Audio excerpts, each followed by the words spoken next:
जय माता महाकाली, जय बाबा भैरवनाथ, हर हर महादेव। आज का हमारा विषय संबंधित है माता काली और भैरवनाथ जी को दी जाने वाली बलि। क्या उनको जो बलि दी जा रही है, जो बकरे की और जो अन्य जीव की जो बलि दी जा रही है, क्या वो स्वीकार करते हैं? और क्या जो भैरवनाथ जी को मदिरा का भोग लगता है, क्या वो सच में मदिरा पीते हैं? तो इन से संबंधित आज का विषय होने वाला है। और समाज में, हमारे सनातन धर्म में ऐसी भ्रांतियां फैला दी गई हैं जिससे दूसरे पंथ के लोग और दूसरे दुष्ट लोग हमारे सनातन धर्म पर उंगलियां उठाते हैं। और उसका कारण हम हिंदू ही हैं।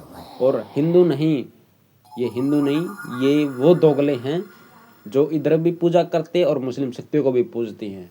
ठीक है, तो ये अलग विषय हो जाता है। मैं इस पर ज़्यादा कुछ कहना नहीं चाहता वरना विवाद बढ़ जाएगा। तो आप इतना जान लीजिए कि माँ काली बलि नहीं लेती हैं और भैरवनाथ जी मदिरा का भोग नहीं लेते हैं। उनके जो अंतर्गत जो अनेक शक्तियाँ आती हैं, जो भूत प्रेत, जो योगनियाँ, जो डाकनी शाकनी और अनेक प्रेत आत्माएं जो हैं भैरवनाथ जी के जो गण हैं, वो सब मदिरा का और योगनी मांस भक्षण करती हैं। आपने शास्त्रों में भी वर्णन सुन लिया होगा। एक माँ छिन्न मस्तिका का रूप आपने जरूर सुना होगा, जिसमें जब योगिनियों को भूख प्यास लग जाती है तो माता अपनी गर्दन उतार कर और अपना रक्त ही योगिनियों को पिला देती है। वो जगदम्बा हमारी माँ करुणामयी है। अरे जो अपना रक्त अपनी योगिनियों को पिला रही है, अपनी सहायिकाओं को पिला रही है, उनकी भूख मिटा रही है अपने रक्त से, अरे मूर्खो, क्या वो माता एक जीव की बलि स्वीकार करेगी? और क्या उस जीव को मारकर माता प्रसन्न होती हैं? वाह वाह वाह, क्या मतलब तुम्हारे जो उच्च विचार हैं, क्या उच्च विचार हैं, मतलब प्रशंसनीय है आपका विषय। अरे मूर्खो, आप शास्त्र तो पढ़ते नहीं। और चलो शास्त्र तो पढ़ने की बात है, तुम्हारे पास फोन है, निकाल के देखिए माता कितनी करुणामयी है। माँ छिन्न मस्तिका का रूप निकाल के देखिए। जब चंड मुंड का वध हो जाता है, रक्त बीज का अगर वध नहीं करते तो कौन किया था? इतनी सेनाओं को जो फाड़ फाड़ के खाई है योगनियाँ, वो किस लिए खाई है? ठीक है, अगर माता को तुम्हारी बलि चाहिए थी ना, ठीक है, तो माता पहले अपनी योगिनी की बलि ले लेंगी ना। अरे मूर्खो, माता अपनी योगिनियों की प्यास बुझाने के लिए अपनी गर्दन उतार दी। अब माता चाहती तो अनेक जीवों को मारकर उनको रक्त पिला सकती थी, लेकिन नहीं, माता ने अपनी ही गर्दन उतार दी। अगर माता काली, अगर भैरवनाथ जी तुम्हारे बाबा और माता हैं, तो क्या उस जीव के नहीं, उस बकरे के नहीं है, उस मुर्गे के नहीं है, हैं? तुम आज उनको काट रहे हो और अपने खुद स्वार्थ के लिए, ठीक है, अपने स्वार्थ के लिए उनको काट रहे हो और नाम लेते हो माता काली का। दारू तुम खूब पी रहे हो। एक ढक्कन दिखाएंगे भैरवनाथ जी को, थोड़ा सा डालेंगे और फिर पूरी गटक जाएंगे, पूरी पूरी बोतल पी जाएंगे और फिर नाम होगा वाह वाह वाह, हमारे भैरवनाथ जी मदिरा का भोग लेते हैं। वाह वाह वाह, अद्भुत अद्भुत, एकदम अद्भुत विषय। देखिए इसमें भी एक रहस्य, कारण ये है, मदिरा का भोग इसलिए लगता है क्योंकि जो गंदी शक्तियाँ होती है उनको हटाने के लिए उनको भैरवनाथ जी को अपने वश में किया जाता है। वश में कैसे? अब मूर्ख लोग तो समझेंगे नहीं, ये जो समझ सकते हैं उनके लिए है। उससे क्या होता है कि वो उनके जो गण होते हैं, जो दारू ग्रहण करते, जो ऐसी श्रेणी के होते हैं, वो आपका भोग स्वीकार करके प्रभूत प्रेत पर मार लगाने लगते हैं। इसलिए उनको मदिरा का भोग लगाया जाता है, जो कि एक बहुत ही, कहते हैं कि लगाना ही चाहिए। और जो गंदी शक्ति, जो तंत्र मंत्र कार्य करता है, उनको भी वश होकर लगाना पड़ता है। लेकिन ये नहीं कि उनको भोग लगा के और खुद आप ग्रहण कर रही है, बहुत ही गलत विषय आ जाता है फिर।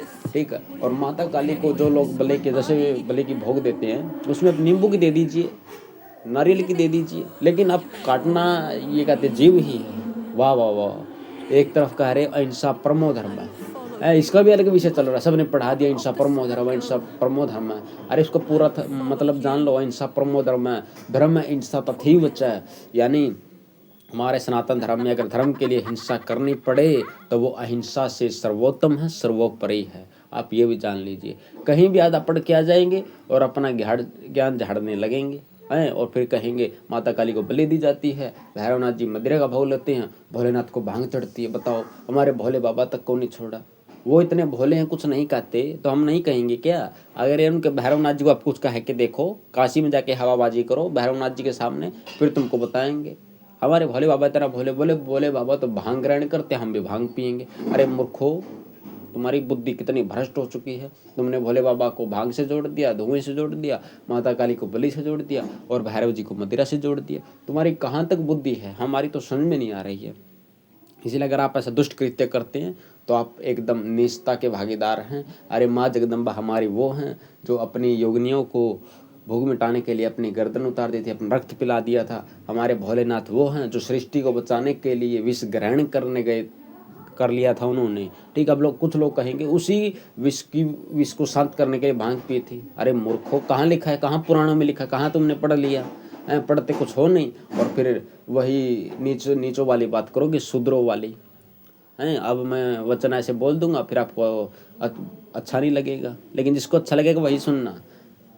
ठीक है, आप कहते हो कि भैरवनाथ जी तो बहुत दारू पीते हैं, ऐसे आपसे आप शब्द कहते हो। भैरवनाथ जी को जानते हो आप? वो महाभैरव हैं। अगर उनकी पूजा ना करोगे ना तो आपके घर की जो स्थिति होने वाली है ना, वो सोच के आप आत्महत्या कर लोगे।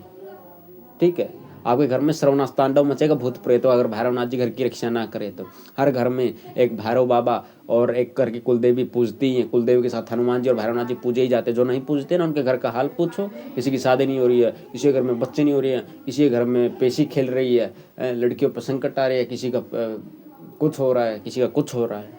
होगा ही, होना भी चाहिए। ये दुष्ट हिंदू मानने वाले तो है नहीं। सच्चे सनातनी बनो। पहली बात, हिंदू मत बनो। हिंदू तो हिंदू हैं, ठीक है, लेकिन सनातनी बनो। सनातनी अलग होता है, हिंदू अलग होता है। हिंदू तो दोगला भी होता है, सनातनी नहीं हो सकता। सनातनी सनातनी रहता है। इसलिए अच्छा विषय जानो और मानो, और सनातन शक्तियों को पूजो। सनातन के अलावा किसी को मत पूजो। बोलो हर हर महादेव, जय माता की।